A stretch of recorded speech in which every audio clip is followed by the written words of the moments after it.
Olá, sejam bem-vindas ao canal Surpreendidos pelo Reino. Meu nome é Patrícia Cavion e daremos continuidade à nossa leitura. Livro Mulheres Improváveis. Autora, pastora Viviane Martinello. Capítulo 5. Respeite a sua estação. Ela já pronta, eu no processo. Não existe nada mais lindo que alguém que anda conforme a porção, a estação e a identidade que lhe foram concedidas. Existe um respaldo genuíno em tudo que essa pessoa se propõe a fazer. Uma autoridade jamais vista flui dessa pessoa como um rio que não se pode conter. É o natural que libera o sobrenatural. A unção é derramada e a liberdade nasce desse lugar. Passar pelas estações é levar consigo marcas peculiares de cada tempo. Quando passamos pelo outono, por exemplo, o aspecto é feio. As folhas caem, os galhos são retorcidos e expostos. Jesus não se preocupa com figueiras que não estejam na estação de frutificar e, por isso, se encontram sem frutos. No entanto, confronta o que é falso e se entristece quando tentamos esconder quem somos, quando, pela ausência de frutos, nos escondemos atrás das folhas. Em um mundo de mentiras, precisamos escolher ser de verdade. Recentemente, fui a um salão de beleza retocar os cabelos brancos. Sim, eu tenho muitos. Rio quando me lembro disso. Ali encontrei uma amiga, que também é pastora de uma comunidade da cidade. Aproveitando a espera, não demorou para começarmos a trocar figurinhas sobre ministério, pastoreio, filhos e casamento. Enquanto conversávamos, cada uma era atendida de acordo com o que fora fazer. Eu terminei primeiro. Na hora de me despedir, tiramos uma foto juntas e a frase que ela escreveu ao postar a nossa foto foi a seguinte: ela já pronta, eu no processo. Saí de lá pensando sobre isso. Apesar de sermos filhas, mulheres, esposas, mães, pastoras e amigas, podemos estar no mesmo lugar, mas em processos totalmente diferentes. Podemos estar na mesma estação e ter respostas diferentes, em tempos diferentes. Sabe o que aprendo com isso? Ela está pronta? Celebre. Quando batemos a foto, ela disse: "Você está linda. Eu ainda estou com touca no cabelo, mas não vou perder este momento com você." Ela não se importou com a nossa diferença. Ela não se importou em ficar por último. De igual modo, o reino de Deus não é para que os que chegam primeiro, nem para os que são mais velozes, mas para os que respeitam o tempo de cada estação e seu processo. Talvez você esteja ao lado de pessoas prontas, mas você se olha e se dá conta de que está no processo. Não tem muitas certezas. Você se sente desajeitada e às vezes pensa: será, Deus, que esse processo um dia vai acabar? Eu posso garantir que sim. Enquanto isso, celebre quem está pronta e se renda ao seu próprio processo. Respeite a sua estação e diga a si mesma: ela está pronta, eu daqui a pouco. Existe uma estação, um tempo e um modo específico e apropriado para tudo, até mesmo para liberarmos as palavras que Deus ministra ao nosso coração, pois em algumas delas a espera é fundamental para que todas as peças necessárias se juntem na construção da mensagem que Deus deseja transmitir. Precisamos viver na íntegra a realidade de Eclesiastes 3. Para tudo há uma ocasião certa, há um tempo certo para cada propósito debaixo do céu. Eclesiastes capítulo 3, versículo 1.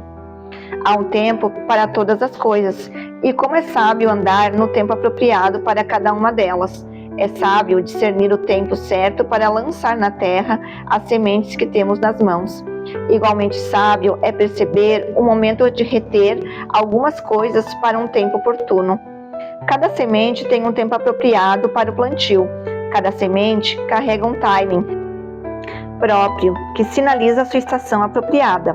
É como se a natureza estivesse nos ensinando coisas profundas que precisamos aprender no Espírito. Deus nos chama para que andemos na nossa estação e assim vençamos a comparação. Estamos em um tempo em que é preciso ouvir e aprender sobre a importância de andar e respeitar cada estação, vencendo as exigências das expectativas ao redor. As expectativas de uma sociedade que deseja imprimir um padrão em nossa cultura e em nosso comportamento. A mulher que vive sua própria estação entende não somente onde deve estar, mas acima disso e mais importante, onde não deve estar. É preciso ouvir e aprender sobre a importância de andar e respeitar cada estação. Andar na estação em que, de fato, estamos, vencer a tentação da comparação e aprender a esperar são lições imprescindíveis na nossa caminhada com o Senhor e na nossa própria vida. Foi sobre isso que o Senhor ministrou ao meu coração em um dos nossos passeios em família. Estávamos em uma fazenda quando algo me chamou a atenção. Um pomar com muitas espécies e variedades de frutos. Entre as árvores frutíferas havia uma laranjeira curvada, devido à enorme quantidade de laranjas, e um pessegueiro. Ao contrário da laranjeira, o pessegueiro estava seco e sem frutos. Acontece que, quando o pessegueiro não está no tempo de frutificar, tem a aparência de uma árvore que morreu. Duas espécies distintas. Ambas compartilham o mesmo espaço e tempo, mas, enquanto a laranjeira estava carregada de frutos, o pessegueiro estava seco e vazio. Ao olhar para o pessegueiro, era como se estivéssemos conectados. Quantas vezes me vi como ele, vazia de frutos, vazia de resultados, com a dor da esterilidade, enquanto isso, as laranjeiras estavam envergadas de tantas frutas. O que, porém, eu não sabia era que aquela estação não era a da frutificação para mim. Talvez as suas amigas estejam em uma estação maravilhosa, repleta de frutos. Você, no entanto, está como aquele pessegueiro, seca e vazia. O fato de o pessegueiro estar seco, vazio e sem frutos não significa que ele esteja morto. Significa apenas que ele não está no tempo de dar frutos. Mas, quando chegar essa estação, ele voltará a ter folhas, frutos e flores outra vez. Encontramos, principalmente entre as mulheres, muitos pés de pêssegos, por aí olhando os pés de laranjas que estão cheios de frutos. No entanto, tudo o que precisamos compreender é que Deus não nos chamou para sermos iguais, mas para aprendermos a desfrutar e esperar a estação de frutificar outra vez. Frustrações doem, comparações são destruidoras. Quando nos rendemos à tentação da comparação, esbarramos na desistência. Desistir não é o mesmo que renunciar, é abandonar, abdicar, não prosseguir em um intento. Sei que levantar após os tombos da vida requer uma força que nem sempre encontramos em nós mesmas. Eu mesma lutei contra a tentação da desistência diversas vezes. Fui desencorajada pelas circunstâncias, por pessoas e por mim mesma, crendo que jamais viveria algo realmente significativo. Experimentei momentos de profunda frustração, mas foram justamente neles em que pude ouvir a doce voz de Jesus que me dizia para lançar as redes do outro lado. O Senhor sabia que, assim como Pedro, eu havia lavado e abandonado as redes. E quando eu estava a ponto de desistir de tudo, deparei com a maior pesca da minha vida. Deus nunca desiste dos que lhe pertencem. Ele usa as nossas maiores frustrações para nos alinhar à perfeita vontade dele. O meu limite não é o seu, e o seu limite não é o meu. Então, seja livre. Este é um assunto que tem pulsado no meu coração há muito tempo, justamente por receber mensagens e pedidos de socorro todos os dias de mulheres com sintomas de uma vida vazia e frustrada. Na maioria das vezes, esses sintomas resultam da falta de entendimento da estação que estão vivendo e pelo costume nefasto de se compararem com outras mulheres. Inúmeras mulheres estão sofrendo por não entenderem o tempo que vivem. Entender o nosso tempo dentro do propósito de Deus fará toda a diferença na nossa vida e nos projetos que Deus mesmo nos confiou. No entanto, existe algo ainda pior. Algumas mulheres se frustram porque querem viver a estação de outra pessoa.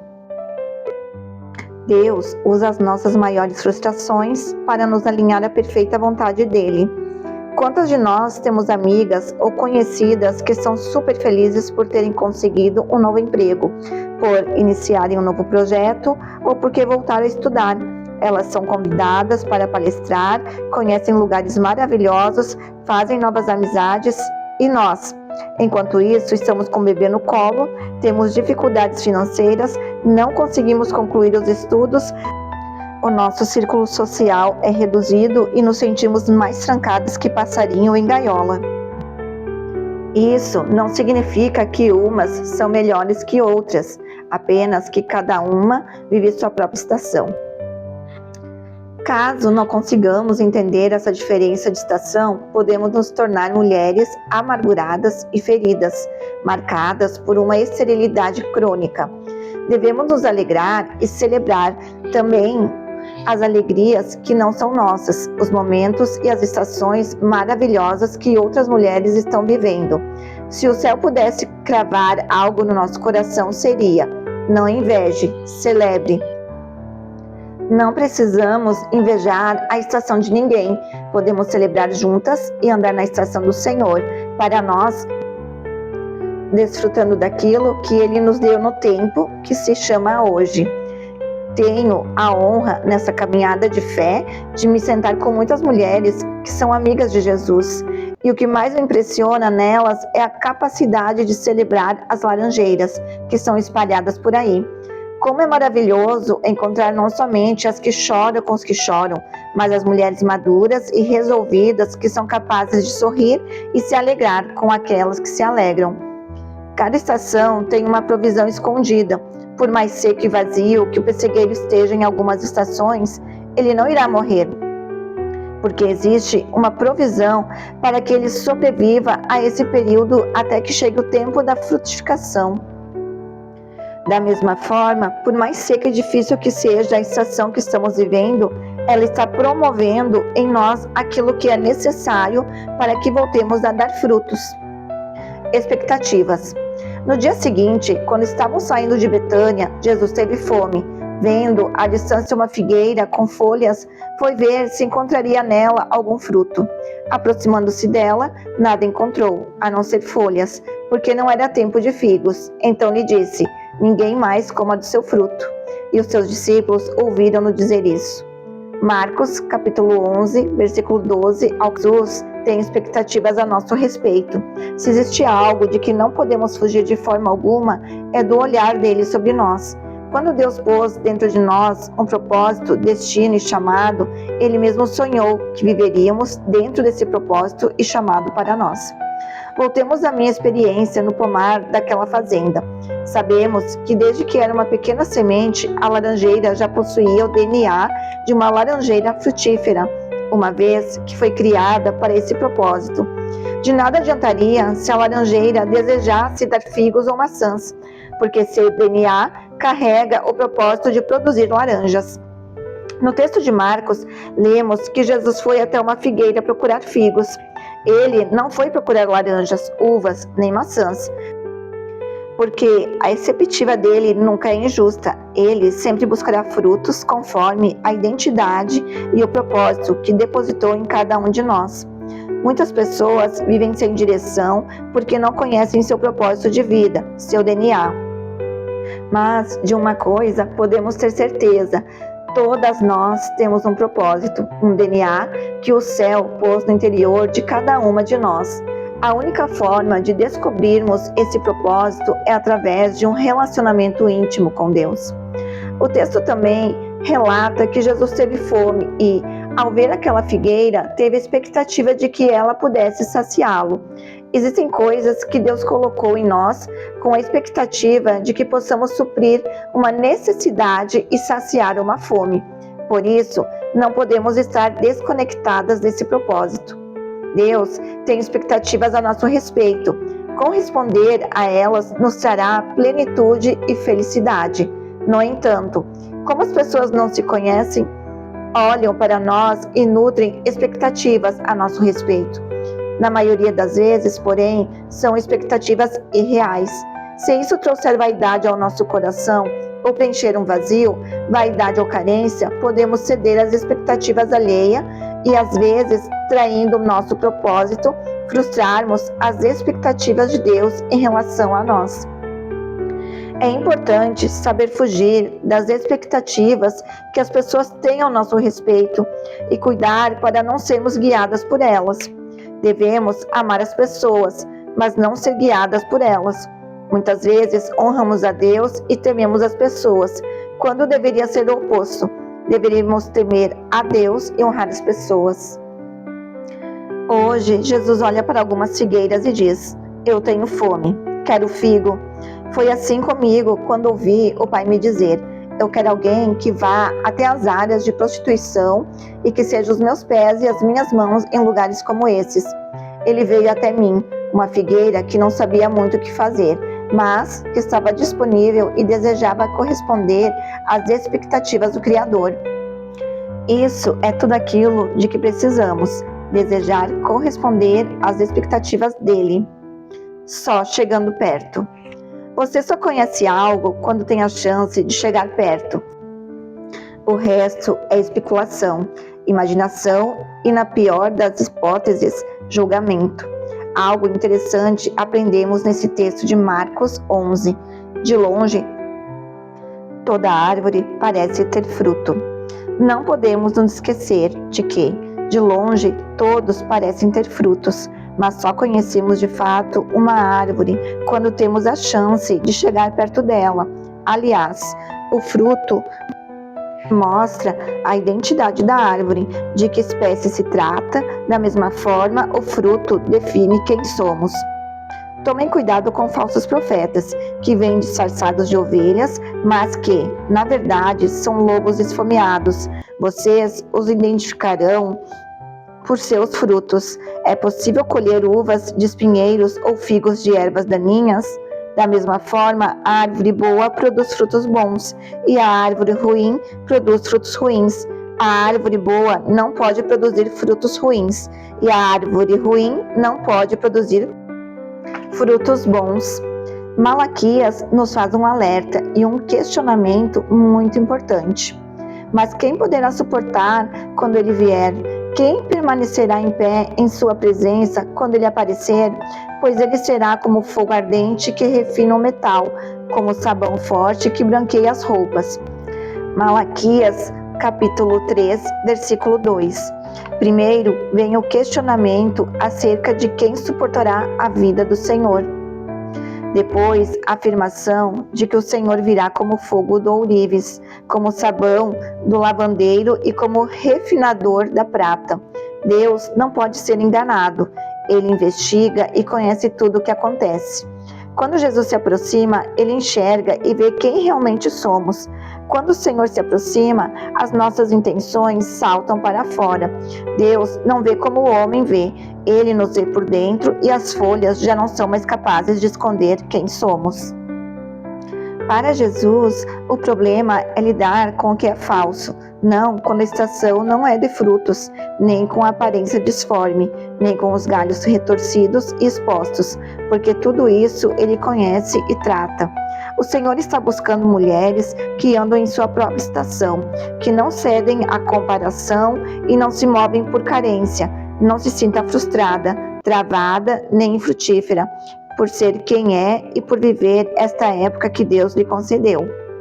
Deus sempre buscou aquilo que é verdadeiro, não falso. Falso é ser uma cópia. O problema da cópia é que ela não tem validade nem legitimidade.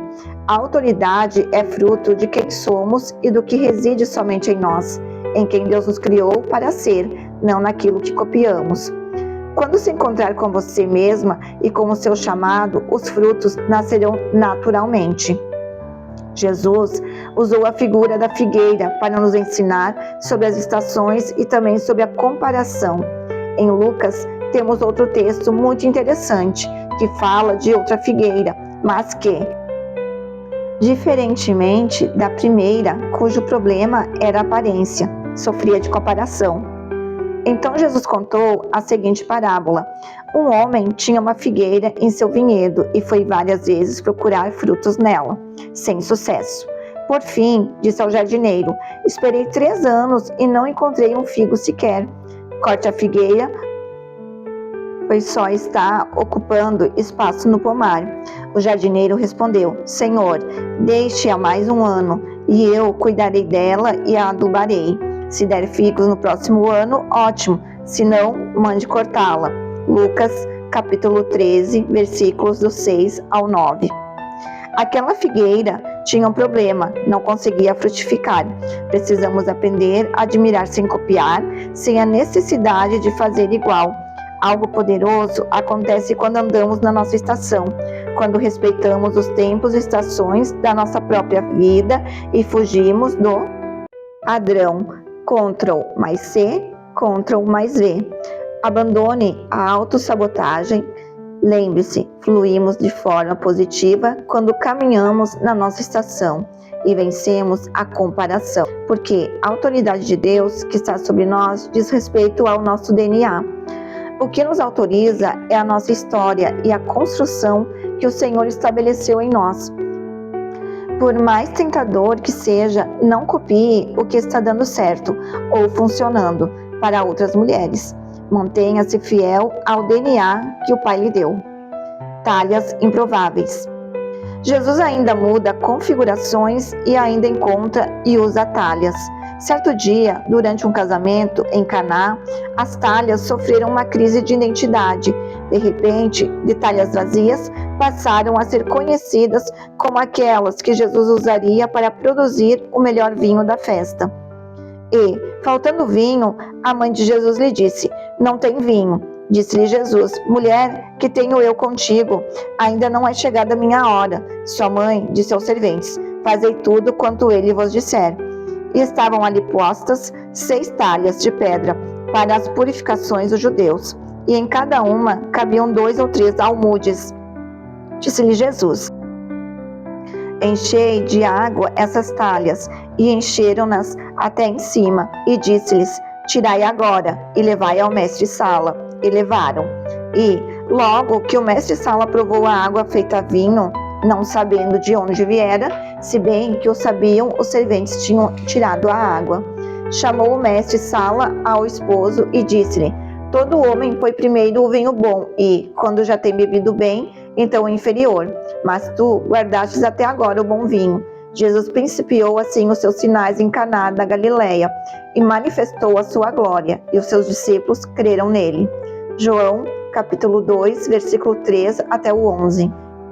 Se existe algo que precisamos entender na nossa caminhada com Deus, é que Ele não limita seus propósitos aos estereótipos humanos ou culturais. Na verdade, ao escolher 12 discípulos, Jesus fez escolhas que enlouqueceram a liderança religiosa da época. Deus não limita seus propósitos aos estereótipos humanos ou culturais. Podemos conjecturar que as falhas entraram em uma crise terrível naquele dia, porque Jesus estava rompendo um padrão. Os odres sempre foram usados para carregar o melhor vinho, nunca uma talha. Quando Jesus muda algumas configurações, precisamos estar atentos. Algumas talhas perto de nós poderão ser usadas. É interessante lembrar que as talhas eram usadas para purificação. Nesse contexto, podemos considerar que Jesus escolheu as talhas propositadamente, pois ele sabia que seria necessário trabalhar na terra do coração daqueles homens e daquelas mulheres que agora caminhavam a seu lado por cidades e vilarejos, proclamando uma mensagem muito maior que eles mesmos. Toda improvável será assediada pela tentação de imitar, porque um dos maiores desafios ou dificuldades que enfrentamos é acreditar em nós mesmos, ou melhor, acreditar que Deus nos escolheu e depositou em nós um propósito tão valioso dentro de um vaso de barro, tão simples e frágil. Assim como Jesus escolheu aquelas talhas improváveis para iniciar os milagres que realizaria, Deus nos escolheu apesar das nossas limitações e fragilidades para cumprir seus propósitos eternos. Uma das habilidades mais necessárias nos dias atuais é amarmos mais a nossa integridade que a nossa reputação. Aquilo que as pessoas pensam não importa, mas sim quem realmente somos. Compreender isso é libertador. Portanto, devemos vencer a tentação de viver na superfície das aparências e nos lançarmos na profundidade de uma vida aprovada por Deus no lugar secreto. Para descobrirmos aquilo para o qual fomos chamadas, precisamos descobrir para o que não fomos convocadas. E esse processo de descoberta começa com muitas frustrações que resultam de inúmeras tentativas em sermos quem não somos ou fazemos aquilo que não fomos chamadas para fazer. Nesse sentido, a paralisação forçada, apesar de parecer algo ruim, pode ser a oportunidade valiosa de avançar. O amor de Deus por nós nunca muda e nada é capaz de nos separar desse amor. Se Jesus perguntasse a você, o que a trouxe até aqui? Qual seria a sua resposta? A resposta a essa pergunta equivale à motivação do seu coração. A resposta não poderia ser outra. Foi você, Pai. Aquilo que Deus promove, Ele também sustenta. Saber disso é o suficiente para eu seguir ou não no que tenho feito até aqui. Isso me aquieta e me tranquiliza, porque tenho a certeza de ter encontrado o meu chamado. O amor de Deus por nós nunca muda e nada é capaz de nos separar desse amor. No entanto, ainda que as escolhas erradas não nos separem do amor de Deus, elas podem nos separar dos propósitos dele para nós. Podemos ser intensa e profundamente amadas por Deus e, ainda assim, sermos totalmente disfuncionais em nosso propósito e destino. Existe algo que precisamos entender nesses dias. Qual postura e qual posicionamento precisamos ter em resposta à vontade de Deus para nós? O discernimento e o temor ao Senhor são elementos-chave para não sermos enganadas por uma religião vazia ou por um amor separado de compromisso e propósito. Se vocês obedecerem fielmente ao Senhor, o seu Deus, e seguirem cuidadosamente todos os seus mandamentos que hoje dou a vocês, o Senhor, o seu Deus, os colocará muito acima de todas as nações da terra. Todas essas bênçãos virão sobre vocês e os acompanharão se vocês obedecerem ao Senhor, o seu Deus. Deuteronômio, capítulo 28, 1 e 2. Uma das posturas mais apropriadas para obedecermos fielmente ao Senhor é andarmos na porção de terra que nos foi confiada, na estação em que vivemos e com a nossa identidade, pois a autoridade de uma pessoa autêntica é uma autoridade que flui como um rio que nada pode parar. É algo natural que libera o sobrenatural. Nela, a unção é derramada e a liberdade nasce desse lugar. Quando pensamos na improbabilidade das talhas no casamento em Caná, compreendemos o motivo de ficarmos tão confusas quando Deus começa a nos revelar seus sonhos. Acredito que, como eu, a maioria fica confusa e pensa, mas são conflitos como estes que nos movem para o crescimento e a maturidade imprescindíveis para vivermos os propósitos de Deus em nós. Você está enfrentando conflito ou crises? Não desista, é apenas o começo do processo de maturação do seu coração. E Deus está chamando homens e mulheres maduros que se deixem ser curados, tocados e construídos para cumprir uma tarefa divina. Jesus ainda muda configurações. Ele ainda busca por talhas vazias. Ele ainda encontra e chama improváveis que aprenderam a andar um tempo de cada vez.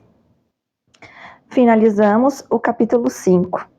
Se você gostou, curta, compartilha e se inscreva no nosso canal Audiobook Surpreendidos pelo Reino. Até a próxima e Deus abençoe.